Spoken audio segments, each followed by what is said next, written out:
13 जनवरी 2006 दोपहर 12:38 पर अर्जेंटीना की कैपिटल ब्यूनोस एरीज में पुलिस कंट्रोल रूम में एक कॉल आता है। कॉल बैंको रियो बैंक से था और कॉल करने वाला शख्स काफी घबराया हुआ था। वो बताता है कि करीब 5 मास रॉबर्स हथियारों के साथ बैंक में घुस चुके हैं और उन्होंने अंदर मौजूद 23 एम्प्लॉयज और कस्टमर्स को हॉस्टेज बना लिया है। ये सुनते ही पुलिस कंट्रोल रूम में हड़कंप मच जाता है। शहर के इतने पॉश इलाके में इस तरह की वारदात पुलिस की इमेज पर एक बड़ा डेंट साबित हो सकती थी। इसलिए पुलिस बिना एक सेकंड गवाए फौरन एक्शन लेती है और कुछ ही मिनटों में जिस सड़क पर खामोशी पसरी हुई थी वहां अचानक सायरन्स की गूंज और पुलिस की गाड़ियों की लाइन लग जाती है।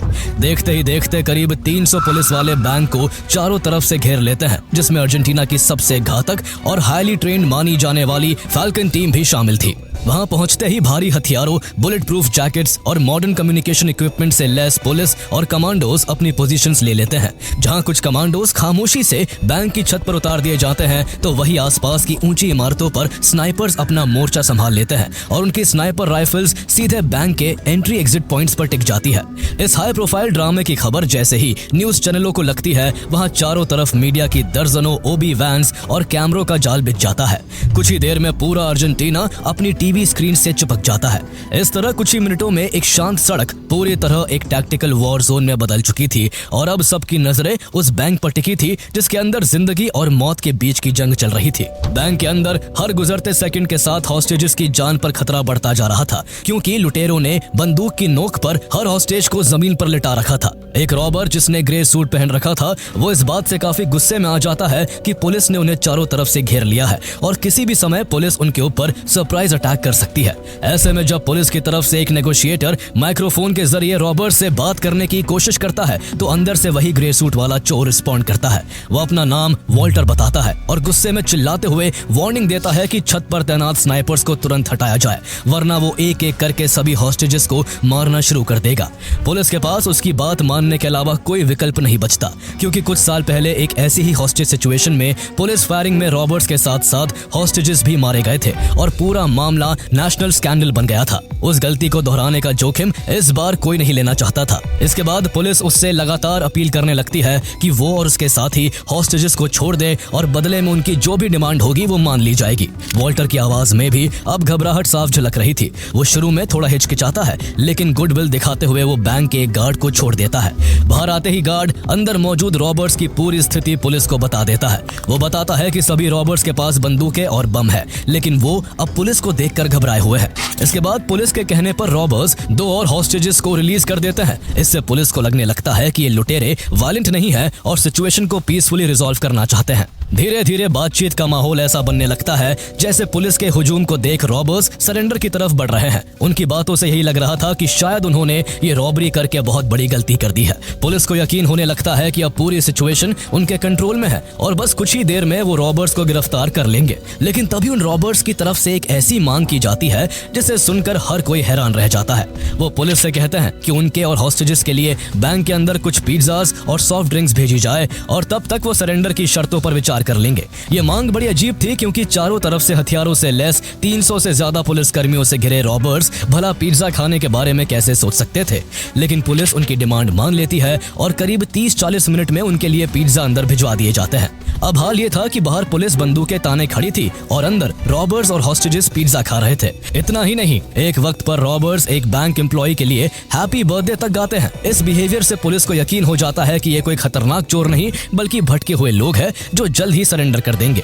पुलिस अब काफी हद तक रिलैक्स थी और उन्हें बस रॉबर्ट्स के सरेंडर करने और हॉस्टेजेस को रिलीज किए जाने का इंतजार था। लेकिन इसके बाद रॉबर्ट्स की तरफ से अचानक कोई जवाब आना बंद हो जाता है। पुलिस बार बार कांटेक्ट करने की कोशिश करती है, लेकिन करीब 3 घंटे तक कोई रिस्पॉन्स नहीं मिलता। अब दोपहर शाम में बदल चुकी थी और पुलिस की चिंता बढ़ने लगी थी।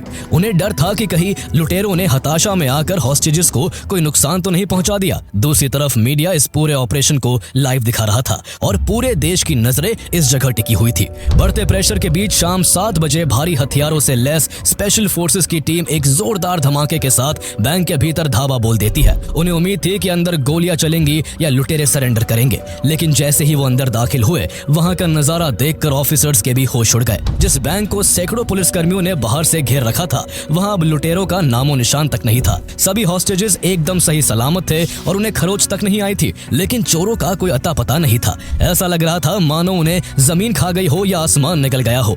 हॉस्टेजेस को सुरक्षित बाहर निकालने के बाद पुलिस की पूरी टीम और डिटेक्टिव्स की एक स्पेशल यूनिट बैंक के चप्पे चप्पे की तलाशी में जुट जाती है। डिटेक्टिव्स सभी फ्लोर्स की तलाशी ले लेते हैं, लेकिन वहां से एक भी रुपया गायब नहीं था और ना किसी तरह के संघर्ष के निशान नजर आ रहे थे। ऐसे में सवाल ये था कि अगर ये लुटेरे यहाँ से कुछ लूट कर नहीं ले गए और ना ही किसी हॉस्टेज को कोई नुकसान पहुंचाया, तो वो यहाँ क्या करने आए थे?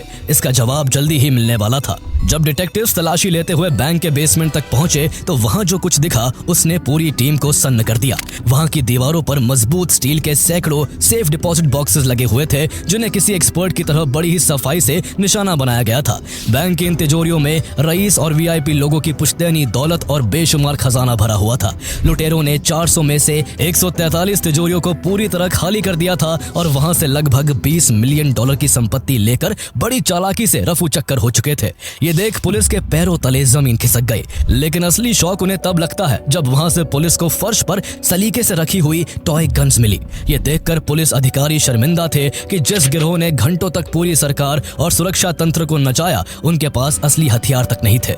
वहां पर बम पड़े हुए थे, लेकिन वो भी नकली थे। वहां उन शातिर लुटेरों ने एक हैंड रिटन मैसेज भी छोड़ा था, जिसमें उन्होंने लिखा था, in a neighbourhood of rich people without weapons और grudges, it's just money not love. Police को अब ये समझ आ चुका था कि उनके साथ एक बहुत बड़ा माइंड गेम खेला गया था। उन शातिर चोरों का मकसद खून बहाना कभी था ही नहीं, बल्कि उनका पूरा प्लान पुलिस को एक ऐसी उलझन और माइंड गेम में उलझाए रखना था जिससे उन्हें चोरी करने और वहां से एक सीक्रेट रास्ते से भागने का समय मिल सके। लेकिन सबसे बड़ा सवाल अब भी यही था कि आखिर वो गए तो गए कहां? बैंक के हर दरवाजे पर पुलिस तैनात थी, चारों तरफ से घेराबंदी थी, फिर भी वो ऐसे कैसे गायब हो गए? इस सवाल का जवाब ढूंढते हुए जब डिटेक्टिव ने बेसमेंट की गहराई से जांच शुरू की तो उन्हें ऐसा नजारा दिखाई देता है जिससे उनके पैरों तले जमीन खिसक जाती है। जहां सेफ डिपॉजिट बॉक्सेस रखे हुए थे, वहां की पिछली दीवार में एक बड़ा सा होल बना हुआ था जो सीधे नीचे एक नाले की तरफ जाता था और उस नाले का रास्ता बैंक के पास की मेन सड़क तक खुलता था। अब पुलिस को समझ आ चुका था कि जब ऊपर कुछ रॉबर्स हॉस्टेजेस को नकली बंदूकों के दम पर पकड़कर पुलिस का समय बातों में और पिज्जा मंगवाने में बर्बाद कर रहे थे, तब उसी दौरान नीचे उनकी दूसरी टीम आराम से बैंक लॉकर्स खाली कर रही थी और फिर उसी सीक्रेट टनल के जरिए बाहर निकल गई। ये देखकर पुलिस, कमांडोज और डिटेक्टिव्स बस एक दूसरे को देखते रह गए। ये सदी की सबसे बड़ी और सबसे शातिर चोरी थी, जहां पुलिस बाहर खड़ी रह गई और चोर बिना किसी को नुकसान पहुंचाए $20 मिलियन का माल लेकर फरार हो गए।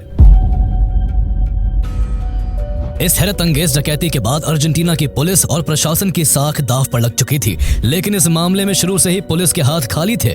उनके पास ना तो कोई चेहरा था, ना कोई पहचान थी, क्योंकि लुटेरों ने पूरी डकैती के दौरान चेहरों पर मास्क पहन रखे थे। फोरेंसिक एक्सपर्ट्स ने फिंगरप्रिंट्स और डीएनए सैंपल्स इकट्ठा करने शुरू किए, लेकिन यहाँ भी रॉबर्स ने बड़ी चालाकी दिखाई थी। उन्होंने ब्यूटी पार्लर से लाए गए नकली बाल पूरे बैंक में बिखेर दिए थे ताकि डीएनए सैंपल्स मिक्स हो जाए और जांच और उलझ जाए। पुलिस ने बैंक और उसके आसपास के सभी सीसीटीवी फुटेज खंगाले, लेकिन लुटेरों ने इतनी सफाई से काम किया था कि उनकी पहचान करना नामुमकिन लग रहा था। इसी दौरान पुलिस को एक महत्वपूर्ण लीड मिली जब सीवर लाइन में उन्हें एक छोटी रबर की नाव मिली, जिसे लुटेरे शायद हड़बड़ी में छोड़ गए थे। उस नाव पर एक खास स्टोर का मार्क था, जिससे पुलिस को लगा कि शायद वे खरीदार तक पहुंच सकते हैं, लेकिन वहां भी उन्हें निराशा ही हाथ लगी क्योंकि खरीदारी कैश में की गई थी। एक तरफ जहां हर तरफ पुलिस इन रॉबर्स को ढूंढने की कोशिश में जुटी थी, वहीं दूसरी तरफ अर्जेंटीना के टीवी चैनल्स पर चल रहे टॉक शोज में एक अजीब सी बहस छिड़ गई थी। कुछ लोग इस डकैती की निंदा कर रहे थे तो कुछ इन चोरों को जीनियस मानकर उनके फैन हो चुके थे। रेडियो शोज पर कॉल्स की बाढ़ आ गई और ताज्जुब की बात यह थी कि ज्यादातर लोग इन चोरों के सपोर्ट में बोल रहे थे। एक कॉलर ने तो यहाँ तक कह दिया कि उन्होंने बिना किसी की जान लिए अमीरों को लूटा है और वो हमारे लिए हीरोज है। देखते ही देखते टॉय गन्स इस रॉबरी का सिंबल बन गई। अखबारों में ऐसी तस्वीरें छपी जहां फॉरेंसिक टीमें सबूत के तौर पर बच्चों की प्लास्टिक पिस्तौलें थैलियों में भर रही थी। पुलिस के ऊपर दबाव इतना बढ़ गया कि उन्होंने अर्जेंटीना के इतिहास का सबसे बड़ा मैनहंट शुरू कर दिया। लेकिन दिन हफ्तों में बदल गए, मगर पुलिस को ना तो चोर मिले और ना ही उनका कोई सुराग मिल सका। इन चोरों की चालाकी का अंदाजा इसी बात से लगाया जा सकता है कि जब शाम 7 बजे पुलिस ने बैंक के अंदर धावा बोला था, तब तक वो लोग न सिर्फ चोरी को अंजाम देकर निकल चुके थे, बल्कि अपने ठिकाने पर बैठकर उसी ऑपरेशन को लाइव टीवी पर देख रहे थे। लेकिन आखिर इतनी सटीक प्लानिंग के साथ इस रॉबरी को अंजाम कैसे दिया गया? असल में इस हाइस्ट का मास्टर मास्टरमाइंड कोई आम क्रिमिनल नहीं बल्कि एक आर्टिस्ट फर्नांडो अराउजो था। फर्नांडो काफी क्रिएटिव और शार्प माइंडेड था, लेकिन उसका दिमाग अक्सर इल्लीगल एक्टिविटीज की तरफ दौड़ता था। उसके मन में चोरी और डकैती के ख्याल किसी फिल्म की स्क्रिप्ट की तरह आते थे। पहली बार फर्नांडो के दिमाग में एक ख्याल 1999 की रमालो हाइस्ट के फेल होने के बाद आया था, जहां पुलिस की अंधाधुंध फायरिंग में मासूम लोग मारे गए थे। उसने सोचा कि क्यों ना एक ऐसी डकैती की जाए जिसमें रत्ती भर भी वायलेंस ना हो। वो अपने इस काम को अंजाम देने के लिए इतना एक्साइटेड था कि भले ही ये चोरी उसने 2006 में की, लेकिन इसकी तैयारी उसने 3 साल पहले 2003 में ही शुरू कर दी थी। चोरी के लिए उसने बैंको रियो को चुना, जहां शहर के रईसों का पैसा और सोना रखा जाता था। इसके बाद उसने बैंको रियो के पास एक घर किराए पर लिया और बैंक से कुछ दूरी पर नीचे मौजूद सीवर टनल को एक्सप्लोर करने लगा। वो जानता था कि इतना बड़ा और पेचीदा काम वो अकेला नहीं कर सकता। इस मिशन को अंजाम देने के लिए उसे किसी ऐसे इंसान की जरूरत थी जिस पर वो आंख बंद करके भरोसा कर सके और जिसके पास कमाल की टेक्निकल स्किल्स हो। तभी उसे अपने एक पुराने स्कूल के दोस्त सेबेस्टियन गार्सिया बोल्स्टर का ख्याल आया। सेबेस्टियन एक स्किल्ड मैकेनिक था जो मशीन्स के साथ कमाल का खेल जानता था। एक दिन फर्नांडो अराउजो ने उससे कहा, दोस्त कैसा हो अगर हम एक बैंक लूटे और फिर वहां से ऐसे गायब हो जाए कि पुलिस को कानों कान खबर तक ना हो। फर्नांडो की यह बात सुनकर सेबेस्टियन हैरान रह गया, लेकिन उसे लगा कि वो शायद नशे में ऐसी हवाई बातें कर रहा है। देखा जाए तो ये दोनों बचपन के दोस्त होने के बावजूद एक दूसरे से बिल्कुल अलग थे। फर्नांडो जहां एक फ्री स्पिरिट कलाकार था और हमेशा अजीबोगरीब कामों में लगा रहता था, वही सेबेस्टियन एक फैमिली मैन था जो कायदे कानून से अपनी जिंदगी जीता था। लेकिन फर्नांडो अच्छी तरह जानता था कि सेबेस्टियन इस पूरे मिशन की बैकबोन साबित हो सकता है, इसलिए फर्नांडो ने उसे धीरे धीरे इस मिशन के लिए इमोशनली और लॉजिकली घेरना शुरू किया। उस वक्त फर्नांडो अराउजो एक बहुत ही पेनफुल ब्रेकअप से गुजर रहा था। अपने अकेलेपन से बचने के लिए उसने अपने लॉफ्ट की खिड़कियों को काले पेंट से पूरी तरह कवर कर दिया था, ताकि उसे दिन और रात का फर्क महसूस ना हो और वह बाहरी दुनिया से पूरी तरह कट सके। वह वहां हाई ग्रेड मैरिजुआना उगाता था और अपना सारा समय नशा करते हुए बैंक डकैतियों पर बनी फिल्म्स और डॉक्यूमेंट्रीज देखने में बिताता था। वो घंटों तक इस बात की बारीकी से स्टडी करता था कि पिछले लुटेरों ने कहां-कहां गलतियां की, ताकि वह अपनी डकैती को एक परफेक्ट हाइस्ट के रूप में डिजाइन कर सके। उसे उम्मीद थी कि दोस्त को ऐसी हालत में देखकर जरूर सेबेस्टियन उसकी मदद के लिए तैयार हो जाएगा। फर्नांडो के पास सेबेस्टियन को मनाने के लिए एक और मजबूत वजह थी। उस समय अर्जेंटीना में कोरालितो नाम का एक भयानक बैंकिंग संकट आया था, जिसमें लोगों को अपने ही बैंक अकाउंट से पैसे निकालने पर रोक लगा दी गई थी। लाखों लोगों की सेविंग्स बैंकों में फंस गई थी और आम जनता का बैंकिंग सिस्टम से भरोसा पूरी तरह टूट चुका था। सेबेस्टियन भी इस क्राइसिस का शिकार हुआ था। उसके परिवार ने अपनी जमा पूंजी खो दी थी और उसके अंदर बैंकों के खिलाफ गहरा गुस्सा था। फर्नांडो ने उसी गुस्से को इस्तेमाल किया और उसे यकीन दिलाया कि ये रॉबरी सिर्फ पैसा कमाने के लिए नहीं, बल्कि सिस्टम से बदला लेने का तरीका भी होगी। जब उसे ये भरोसा मिला कि इसमें किसी को कोई नुकसान नहीं पहुंचाया जाएगा और असली हथियार तक इस्तेमाल नहीं होंगे, तो सेबेस्टियन इस मिशन का हिस्सा बनने के लिए तैयार हो गया। इसके बाद शुरू हुई एक ऐसी प्लानिंग जिसने इस रॉबरी को हाइस्ट ऑफ द सेंचुरी बना दिया। करीब 2 साल तक फर्नांडो ने हर छोटी बड़ी चीज पर काम किया। सबसे पहले उसने बैंक के स्ट्रक्चर को बारीकी से समझा, सीवर लाइंस के सीक्रेट मैप्स हासिल किए और एक 15 मीटर लंबी टनल बनाने का प्लान तैयार किया, जो बैंक के वॉल्ट को सीधे स्टॉर्म ड्रेन सिस्टम से जोड़ती थी। पूरे ऑपरेशन को 2 हिस्सों में बांटा गया था। प्लान ये था कि पहली टीम मेन गेट से बैंक में घुसेगी, एम्प्लॉइज और कस्टमर्स को हॉस्टेजेस बनाएगी और पुलिस को नेगोशिएशन में उलझाए रखेगी, ताकि सबका ध्यान सिर्फ उन्हीं पर टिका रहे। वही दूसरी टीम नीचे सुअर लाइन के रास्ते उस टनल के जरिए बैंक के बेसमेंट वॉल्ट तक पहुंचेगी और असली चोरी को अंजाम देगी। प्लान था कि काम पूरा होते ही सभी रॉबर्स उसी टनल के रास्ते बाहर निकल जाएंगे, जबकि पुलिस ऊपर मेन गेट पर यही समझती रहेगी कि चोर अब भी अंदर ही है। इस प्लान को परफेक्ट बनाने के लिए फर्नांडो ने बैंक के अंदर और बाहर महीनों तक रेकी की। मैनेजर से लेकर गार्ड्स तक हर एम्प्लॉय की रूटीन, बिहेवियर और साइकोलॉजी को समझा गया, ताकि हॉस्टेज सिचुएशन में उनके रिएक्शन का पहले से अंदाजा लगाया जा सके। यहाँ तक कि उन लोगों ने टॉय गन्स में वेट डालकर उन्हें असली हथियार जैसा बना दिया, ताकि किसी को शक तक ना हो। हर डिटेल इतनी बारीकी से तैयार की गई थी कि यह सिर्फ एक रॉबरी नहीं, बल्कि एक परफेक्टली एग्जीक्यूटेड ब्लूप्रिंट बनने वाला था। लेकिन इतने बड़े मिशन के लिए सिर्फ 2 लोग काफी नहीं थे। फर्नांडो को कुछ ऐसे मंजे हुए खिलाड़ियों की तलाश थी जो प्रेशर में भी शांत रह सके। इसलिए वो कुछ कॉन्टैक्ट्स के जरिए रूबेन बेटो डेला तोरे और डॉक से मिला। बेटो और डॉक को इस तरह की चोरियों में महारत हासिल थी। ये दोनों 80 और 90 के दशक के मशहूर सुपर बांदा गैंग के मेंबर रह चुके थे। इसके बाद प्लानिंग में एंट्री हुई लुइस मारियो विटेट सेलानेस की, जिसे इस काम के लिए खास तौर पर चुना गया था। वितेट एक शातिर चोर होने के साथ साथ एक्टिंग का बहुत शौकीन था। वितेट ही आगे वॉल्टर बनकर पुलिस को बातचीत में उलझाने वाला था। इसके अलावा इन लोगों के साथ जूलियन ज़ालोचेवेरिया नाम का एक ड्राइवर भी शामिल था, जो चोरी के बाद इन लोगों की भागने में मदद करने वाला था। चूंकि सीवर लाइन का मुंह सीधे मेन सड़क पर खुलता था, इसलिए अगर वो वहीं से बाहर निकलते तो पकड़े जाने का खतरा बहुत ज्यादा था।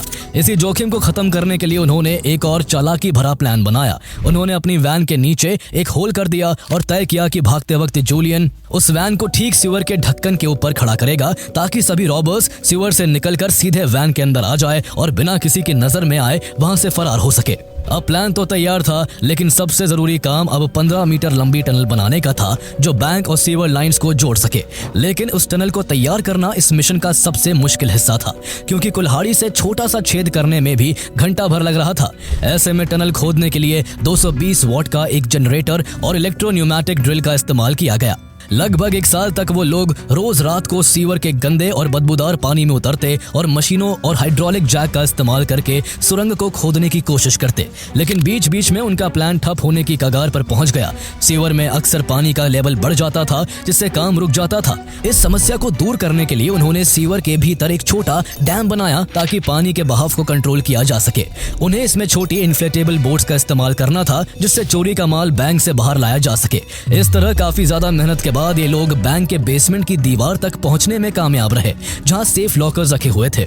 लंबी तैयारी के बाद आखिरकार 13 जनवरी 2006 का दिन इस रॉबरी के लिए चुना गया। उस दिन सुबह करीब 10 बजे ब्यूनोस एरीज में मौजूद बैंको रियो खुला और रोज की तरह कस्टमर्स की भीड़ जमा होने लगी। कुछ देर बाद फर्नांडो अपने 3 साथियों के साथ फ्रंट गेट से अंदर दाखिल हुआ, जबकि मुख्य इंजीनियर सेबेस्टियन नीचे टनल में सिग्नल का इंतजार कर रहा था। बाहर सड़क पर जूलियन ज़ालोचेवेरिया अपनी वैन में बैठा पूरे ऑपरेशन पर नजर रख रहा था। दोपहर करीब 12:30 बजे प्लान का पहला हिस्सा शुरू हुआ। रॉबर्स ने नकली हथियारों के दम पर बैंक में मौजूद 23 एम्प्लॉयज और कस्टमर्स को हॉस्टेज बना लिया, और वितेट ग्रे सूट में वॉल्टर बनकर पुलिस को अपनी बातों के जाल में उलझाने लगा। जैसे ही ऊपर से सिग्नल मिला, सेबेस्टियन टनल के रास्ते बैंक के बेसमेंट की दीवार तोड़कर वॉल्ट में घुस गया। सेबेस्टियन और फर्नांडो ने इलेक्ट्रोन्यूमैटिक ड्रिल्स और हाइड्रोलिक जैक्स की मदद से एक-एक करके 143 सेफ डिपॉजिट बॉक्सेस तोड़ दिए। इसके बाद सोने के बिस्कुट, हीरे के गहने, कैश और करोड़ों की संपत्ति को बोरों में भरकर इन्फ्लेटेबल रबर बोट्स में लोड किया गया। ऊपर पिज्जा पार्टी, नेगोशिएशन और मीडिया की कवरेज के बीच पुलिस को लग रहा था कि वो रॉबर्स को थका रहे हैं, लेकिन असल में वो खुद एक जाल में फंस चुके थे। शाम करीब 4 बजे तक नीचे का पूरा काम खत्म हो चुका था। इसके बाद चोर टनल के रास्ते करीब 10 ब्लॉक्स दूर एक मैनहोल तक पहुंचे, जहां जूलियन अपनी वैन के साथ इंतजार कर रहा था, और सभी लूट का माल लेकर वहां से फरार हो गए।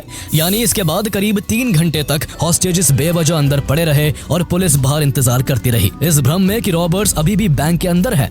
शाम 7 बजे जब पुलिस ने धमाके के साथ बैंक के अंदर एंट्री ली, तो उन्हें वहां सिर्फ डरे हुए हॉस्टेजेस मिले। लुटेरे, उनका खजाना और उनके असली चेहरे, सब कुछ गायब हो चुका था। पुलिस के नाक के नीचे से $20 मिलियन से ज्यादा की संपत्ति लूट ली गई थी, और अर्जेंटीना के इतिहास की सबसे बड़ी नॉन वायलेंट रॉबरी को अंजाम दे दिया गया था। इसके बाद पुलिस ने उन चोरों को पकड़ने में एड़ी चोटी का जोर लगा दिया, लेकिन चोर हाथ नहीं आ सके। कई हफ्तों तक सैकड़ों विटनेसेस और हजारों घंटे के सीसीटीवी फुटेज का एनालिसिस किया गया, लेकिन कोई फायदा नहीं हुआ। ऐसा लग रहा था कि अर्जेंटीना की सबसे बड़ी चोरी करने वाले वो चोर कभी नहीं पकड़े जाएंगे। लेकिन कहते हैं ना कि कोई भी जुर्म तब तक परफेक्ट होता है जब तक उसमें जज्बात शामिल ना हो। वो चोर पुलिस से तो बच निकले, लेकिन वो अपनों के धोखे से नहीं बच पाए। एक दिन एक महिला पुलिस के पास पहुंचती है और बताती है कि वो बैंको रियो हाइस के बारे में जानती है। पुलिस को पहले तो यकीन ही नहीं होता कि जिन रॉबर्स की तलाश में उन्होंने दिन रात एक कर दिए और कहीं से उन्हें कोई सुराग नहीं मिल सका, तो उनके बारे में इस महिला को कैसे कुछ पता होगा। लेकिन उस महिला ने सबूत के तौर पर पुलिस वालों को एक ज्वेलरी दी, जो चोरी हुए 143 सेफ डिपॉजिट्स में से थी। कमाल की बात यह थी, ये महिला कोई और नहीं बल्कि इस डकैती के मुख्य किरदारों में से एक रूबेन बेटो डे ला टोरे की पत्नी एलिशिया दी तुलियो थी। दरअसल डकैती के बाद जब बेटो को करोड़ों का हिस्सा मिला, तो उसने अपनी पत्नी को धोखा देकर अपनी एक यंग एंड ब्यूटीफुल प्रेमिका के साथ भागने की तैयारी कर ली थी। इसलिए जब उसकी पत्नी को इस बात का पता चला, तो उसने गुस्से में पुलिस के आगे वो सब उगल दिया जो उसे पता था। बस फिर क्या था, इसके बाद पुलिस ने पहले उसके पति बेटो को पकड़ा और फिर उसकी मदद से फर्नांडो अराउजो और बाकी चोरों को भी दबोच लिया। गिरफ्तारी के बाद जब मामला कोर्ट में गया, तो अर्जेंटीना के लीगल सिस्टम के सामने एक अजीब स्थिति खड़ी हो गई। प्रोसिक्यूशन इसे एक बड़ा और खतरनाक अपराध साबित करना चाहता था, लेकिन डिफेंस ने पूरा खेल पलट दिया। उन्होंने कोर्ट में साबित कर दिया कि रॉबरी में इस्तेमाल हुई सभी गन्स नकली थी और किसी किसी भी हॉस्टेज को नुकसान नहीं पहुंचाया गया था। अर्जेंटीना के कानून के अनुसार बिना असली हथियार के इसे आर्म्ड रॉबरी नहीं माना जा सकता था। इसी एक दलील ने चोरों की सजा को काफी हल्का कर दिया। फरवरी 2010 में कोर्ट ने अपना फैसला सुनाया। मास्टरमाइंड फर्नांडो अराउजो को 14 साल, सेबेस्टियन बॉल्स्टर को 9 साल और पुराने क्रिमिनल रिकॉर्ड के चलते बेटो को 15 साल की सजा मिली, जबकि वितेट को भी लंबी जेल हुई। लेकिन इन सभी के अच्छे बिहेवियर की वजह से उन्हें सजा पूरी होने से काफी पहले ही रिहा कर दिया गया। हैरानी की बात यह थी कि इन लुटेरों को जनता का एक बड़ा वर्ग अपराधी नहीं बल्कि हीरोज की तरह देखता था, क्योंकि उन्होंने बिना खून बहाए एक अमीर बैंक को लूटा था। इस हैरत अंगेज डकैती पर कई फेमस बुक्स, मूवीज और डॉक्यूमेंट्रीज बन चुकी है। रिहा होने के बाद फर्नांडो अराउजो तो खुद फिल्मी लाइन में उतर गया। 2020 में रिलीज हुई मशहूर फिल्म the heist of the century खुद फर्नांडो अराउजो ने लिखी है। इसके अलावा 2022 में नेटफ्लिक्स पर रिलीज हुई documentary bank robbers the last great heist और रोडोल्फो पैलासियोस की चर्चित किताब सिन आर्मास नी रेनकोर्स इसी रॉबरी से इंस्पायर्ड है। यहाँ तक कि कुछ लोग तो मनी हाइस्ट जैसे वर्ल्ड वाइड फेमस सीरीज को भी इसी रॉबरी से इंस्पायर्ड मानते हैं और सीरीज के मेन कैरेक्टर प्रोफेसर की तुलना फर्नांडो अराउजो से करते हैं।